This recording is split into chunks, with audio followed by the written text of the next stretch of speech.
Fala, galerinha bonita! Professor Marcos Cunha, mais uma vez contigo nesse belo projeto que é Fique em Casa Aprendendo, da plataforma Gonçalves Dias.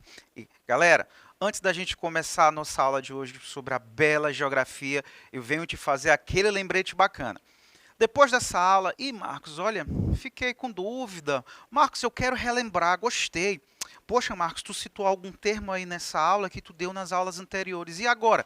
Galera, tudo está disponível para ti na plataforma Gonçalves Dias, na página do YouTube. Me procura lá, não apenas geografia, mas tá tem o professor Celso, professora Renata, professor Rafael, toda uma equipe disponível para te ajudar na busca do teu objetivo, do teu sonho, galera, tá certo? Porque a tua vitória é a nossa vitória. Então lembra, quer reforçar o estudo, quer tirar dúvida, me procura lá na plataforma Gonçalves Dias. Eu e toda essa equipe estamos à tua disposição, beleza?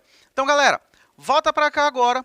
Hoje nós vamos dar continuidade, né, falando sobre a parte geológica, né, sobre as estruturas do nosso planeta. E nós vamos falar hoje sobre uma estrutura muito peculiar na nossa vivência. Por quê, Marcos? Porque é aquilo que nós, de fato, temos contato, né?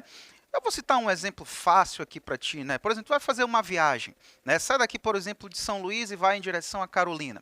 Uma das primeiras coisas que vai começar a te chamar a atenção, e isso é uma coisa natural, é que tu vai começar a fazer comparações, por exemplo, quando tu olha para cá para São Luís, tu vai perceber que uma área é mais plana e tal, e quando tu chega, por exemplo, lá em Carolina, tu vê aquelas quedas d'água, aquelas altitudes, cara, aquilo chama a atenção, aquilo é lindo, né?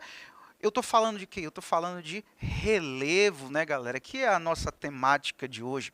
Nós vamos falar sobre os principais tipos de relevo, vamos diferenciá-los, vamos quebrar aí alguns mitos, algumas ideias errôneas ou incompletas sobre o que é relevo, tá certo? E claro, a gente vai falar sobre o nosso relevo, o relevo do Brasil, posicionando também, claro, o nosso relevo do Maranhão. Beleza? Então, olha, hoje a aula tá show de bola, fica comigo que é sucesso. Respira, ó, oxigena e vem comigo, galera, tá? Gente, primeira coisa importante. Marcos, o que é relevo? De definição. Galera, a simples modo, eu posso definir relevo como a camada mais superficial da crosta terrestre, ou seja, a camada que nós vivemos, né? Quando a gente falou de estruturas internas da Terra, né? Núcleo, manto pastoso, a crosta sólida, mas existe uma parte da crosta que nós estamos aí em contato direto e é isso nós chamamos de relevo, galera, tá certo? Uma questão muito importante que eu sempre relembro é que o nosso planeta ele está em constante transformação, ou seja, o relevo também vai estar sendo modificado, erodido, tá certo? Tanto pelos agentes internos, né? Quanto pelos agentes externos. A gente vai ter uma aula específica sobre isso, pode ficar tranquilo, já está ali ó, preparada no ponto, tá? Mas a partir daí, galera, com essas características e como o nosso planeta está em constante movimento, né? A gente já falou sobre as placas tectônicas que se encontram, se separam, obviamente que o relevo será afetado. Então, nós vamos ter aí variadas formas de relevo, né, na superfície. Mas nós vamos aí delinear as principais, né? Nós vamos falar sobre as macroestruturas, que são quem, Marcos? As planícies, os planaltos, vamos falar sobre as montanhas e vamos explicar aí o que são as chamadas depressões, beleza? Então, vamos sintetizar esse raciocínio aqui. Vem comigo, ó. Vamos lá, facinho. Ó. O que é relevo, Marcos? Relevo, né, pode ser definido como as formas da superfície do planeta, né? Essas modificações são causadas especialmente pelos agentes modeladores do relevo, que agem internamente, que são chamados de agentes endógenos, tá? Ou externamente, que são os agentes exógenos, tá certo? Assim, pode ser definido como relevo, né, o conjunto de formas apresentadas na nossa superfície, beleza? Marcos, isso é facinho, é demais e tu vai perceber aí ó, que só facilita ainda mais, galera, tá certo? E aí nós já acabamos de explicar, né? Vão existir aí 4 macroformas de relevo. Marcos, mas quando às vezes eu pego o livro, eu vejo ali serras, eu vejo, por exemplo, chapadas, são subcategorias, tá? Mas quando a gente vai falar de relevo, vão existir aí 4 grandes estruturas, tá certo? Que são as áreas de planície, planaltos, as depressões e as montanhas. Uma questão muito importante que nós vamos abordar no decorrer dessa aula é diferenciar principalmente essas estruturas enquanto os seus agentes erosivos, tá? Por que tu está dizendo isso, Marcos? Porque durante muito tempo, galera, buscava-se classificar essas estruturas simplesmente por altitude, tá? Mas hoje se sabe que a altitude é apenas um dos fatores que vão levar em consideração, mas existem outros tão importantes quanto, tá? E qual é principalmente, Marcos? O processo de erosão ou o processo de deposição. O que é isso, Marcos? Erosão, quando o relevo ele é desgastado, ele é quebrado, tá certo? Deposição vem de acúmulo, tá? É quando o relevo recebe estes sedimentos, tá bom? Fica com isso na cabeça que tu vai entender agora facinho, facinho, facinho, ó. Respirou, vem comigo, vamos falar da primeira estrutura. Olha aí, ó, os principais tipos. E a primeira estrutura são as áreas de planície, tá? Galera, primeira coisa importante quando a gente fala de planície, quando a gente observa, né, que vão ser relevos naturalmente mais planos, sem grandes ondulações, tá certo? Também tendem a ser relevos mais baixos. E pensa comigo, nós temos nas áreas de planalto, as áreas mais altas, que são mais inclinadas, o processo erosivo ali vai ser mais intenso. Então, logicamente, imagina que uma estrutura que se quebre em um relevo mais íngreme, ela vai ficar ali parada? Não, a tendência é que ela seja levada, né, pelo vento, pela chuva, levada para onde? Para as áreas mais baixas. Então, ela tende a ser levada para as áreas de planície, galera, tá certo? Logo, as áreas de planície são áreas de acúmulo de sedimentos, tá? São áreas de deposição, galera, tá certo? Uma outra característica importante das áreas de planície é que quando a gente vai perceber por este relevo ser mais plano, a água, por exemplo, ela não vai correr em uma linha reta, não vai ser retilínea, como você percebe em áreas de planalto. Por quê? Nas áreas de planalto, quando tu tem um relevo mais íngreme, a tendência é que a água corra de uma forma mais retilínea, mais rápida. Quando chega na área de planície, por o relevo ser mais plano, a água vai seguir, né, as áreas de declividade. Então, a tendência é que ela comece a fazer curvas. Como é que se chama isso, Marcos? Meandros, tá certo? Então, estas curvas que se formam no rio são chamadas de meandros. E é uma ótima indicativo para perceber as áreas de planície, galera, tá certo? Uma outra questão muito interessante de planície, galera, como são áreas que vão receber muitos sedimentos, tendem a ser áreas naturalmente mais férteis para a agricultura. Puxando um pouquinho para a história, se tu for perceber as civilizações antigas do Egito e da Mesopotâmia, elas estão sempre atreladas a planícies de rios. Por exemplo, a região do Egito está atrelada ali à planície do Rio Nilo, beleza? Porque era mais fértil, então a agricultura conseguia produzir maior quantidade de alimentos. Beleza? Para sintetizar isso aqui agora, facinho, ó. Planície. Formas de relevo mais planas, que não apresentam grandes declividades e são geradas pela deposição de sedimentos. As planícies são formadas pela ação de rios, mares e ventos, né, que vão carregar esses sedimentos e eles vão se acumulando até formar uma planície mais uniforme, ou seja, sem grandes declividades. Beleza? E aqui nós temos, como explicamos, né, as áreas de meandro justamente pela baixa declividade. Facinho, né, galera? Ó, evolui comigo. Agora tu vai conseguir também diferenciar de planalto. A primeira coisa, quando tu fala em planalto, chama a atenção a diferença de relevo, né? Quando a gente já fala de planície, tu tem um relevo bem mais plano e as áreas de planalto não, ó, tu já tem aí maiores declividades. Essa é a primeira diferença clara, né? Então, em áreas de planalto, tu tem maior declividade. Ora, se tu tem maior declividade, galera, tu tem ali, claro, o processo erosivo muito mais intenso, tá certo? Não esquece isso. Nas áreas de planalto predomina o processo de erosão, tá? Uma outra característica importante é que nas áreas de planalto, como tu tem aí maior erosão, algumas estruturas são levadas, mas outras conseguem resistir. E essas daí são denominadas de áreas de relevo residual. Tu pode encontrar na tua provinha aí, ó, áreas de relevo residual ou áreas de platô. Já sabe que tu está falando aí de uma área de planalto, galera, tá certo? E aí eu até citei ainda há pouco uma referência, e tu vai perceber aqui, por exemplo, uma área de chapada inserida numa área de planalto, né? O que seria uma chapada, Marcos?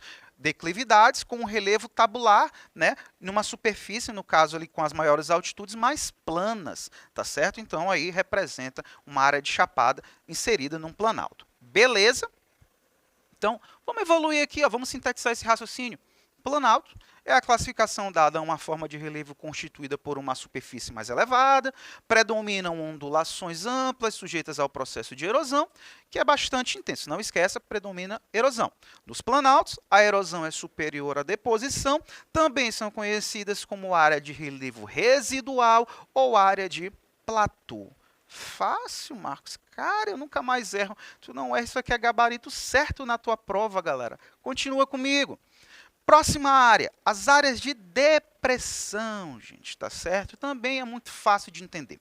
O conceito dela, galera, é bem simples, tá? São áreas rebaixadas em relação às suas estruturas vizinhas. Percebe aqui, eu tenho uma área de planalto mais alta, tá? E logo eu tenho aqui uma área de depressão, uma área mais rebaixada. Se eu for, por exemplo, olhar para esta imagem, eu vou perceber que aqui eu tenho uma área de planalto, aqui eu tenho uma área de planície e eu tenho uma área mais rebaixada. Seria ali uma área de depressão.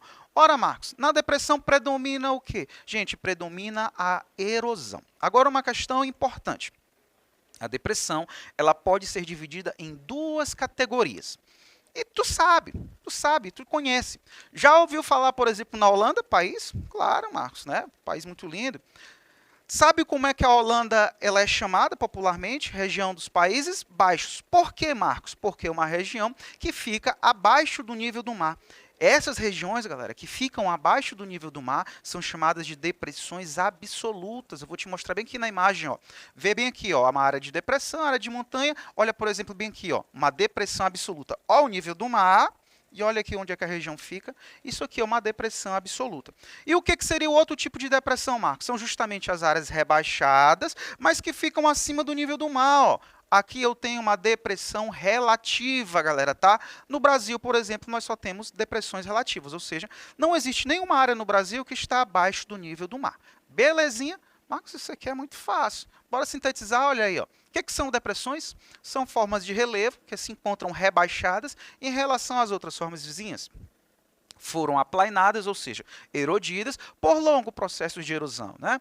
As depressões podem ser absolutas, abaixo do nível do mar, ou depressões relativas, né, que estão acima do nível do mar, mas rebaixadas em relação às suas estruturas vizinhas, tá certo? E aí, novamente mostrando uma área de depressão absoluta abaixo do nível do mar e uma área de depressão relativa, rebaixada em relação à vizinha, mas acima do nível do mar. Beleza? Marcos, fácil. Evolui que eu quero. Isso daqui é gabarito certo na minha prova do Enem, na minha prova da UEM. Eu sei disso, galera. Tá? E aí, a última forma são as montanhas. Essa aqui a gente já até falou, né? Quando nós falamos ali sobre placas tectônicas, nós deixamos claro que as montanhas mais recentes são formadas onde? Em áreas de encontro de placas tectônicas, né? Os chamados limites convergentes. Uma questão muito importante, galera, por serem estruturas mais recentes de encontro, né, de placas, vão apresentar as maiores altitudes do planeta, galera, tá certo? Não esqueça disso, tá bom? Marcos, e qual é a diferença de montanha para cordilheira? Montanha seria a estrutura única. Vou te dar um exemplo fácil bem aqui. Monte Everest, tá? É a montanha. E o que é a cordilheira? É o conjunto de variadas montanhas. Por exemplo, a cordilheira do Himalaia, do qual o Everest faz parte. Tem um K2, tem o Everest, dentre outras, beleza? Marcos, olha como é que esse relevo é extremamente íngreme. Tu acha que vai predominar o que aí? Erosão ou deposição? Predomina a erosão, né? Os sedimentos ali tendem a ser levados, tá certo? E é uma estrutura aí, né, que chama muito a atenção, né, pela beleza, né, como a gente percebe aí o Monte Everest. Deixa eu te mostrar umas imagens legais aqui. Evolui comigo. Montanhas são formas de relevo que se caracterizam pela elevada altitude, as maiores do nosso planeta, em comparação com as demais altitudes da superfície terrestre, ou seja, em relação aos planaltos, às depressões, às planícies, tá certo? Quando tidas em conjunto, formam as chamadas cadeias de cordilheira, tá certo? A exemplo da Cordilheira dos Andes na América do Sul, tá localizada aqui, né? E a Cordilheira do Himalaia, que fica na Ásia, que é chamado aí de teto do mundo, tá? A Cordilheira do Himalaia. Esse tipo de relevo geralmente é caracterizado por ser geologicamente recente, já falamos sobre isso, né? Está formando ali no período do Cenozoico, né? Por isso que são chamados. Lembra? Vamos concatenar agora, vamos juntar nas estruturas geológicas As montanhas são denominadas de como? São denominadas de dobramentos modernos. Lembrou, né? Eu sei que lembrou, tá certo? Então, voltando, né? São geologicamente recentes, possuindo essa forma mais acidentada, por ter sofrido menos tempo a ação dos agentes modeladores da superfície, ou seja, ainda não foram tão erodidas, tá certo? Predominando ali nessa região, claro, a erosão, são relevos ali mais íngremes, né? Então, os sedimentos ali que são erodidos são levados para outras regiões. Beleza?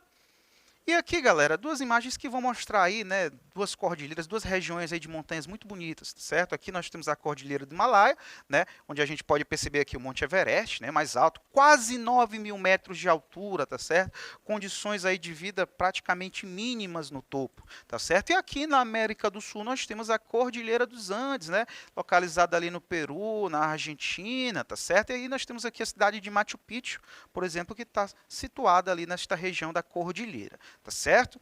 Beleza. Entendeu tudinho? Facinho, ó. Respirou, oxigenou. Vamos falar agora do Brasil? Vamos falar do Maranhão? Vamos, eu sei que tu quer, eu sei. Vamos lá. Gente, quando a gente fala do relevo brasileiro, a primeira questão importante, tá? Historicamente falando, é que o Brasil já passou por 3 classificações de relevo, tá certo? Claro, a tecnologia ela vai evoluindo, os estudos vão evoluindo, então, consequentemente, as características também vão evoluindo. Só a título de comparação, a primeira classificação do Brasil, galera, foi feita na década de 40 por um geógrafo chamado Haroldo de Azevedo. E 40, galera, tá? 80 anos, mais ou menos, 80 anos, né? 80 anos atrás, não existia, a tecnologia ainda estava evoluindo, os próprios estudos. Resultado, o critério ali utilizado para classificar o relevo naquela época era basicamente a altimetria. Basicamente, estruturas até 200 metros, planície, estruturas acima de 200 metros, planalto. Hoje evoluiu, como eu já deixei claro para vocês, nós levamos em conta os aspectos de erosão, de deposição, né? E isso vai ser fundamental para classificar o relevo brasileiro atualmente. A nossa atual classificação foi feita na década de 90, utilizando-se do projeto Radam Brasil pelo geógrafo chamado Jurandir Ross, tá certo?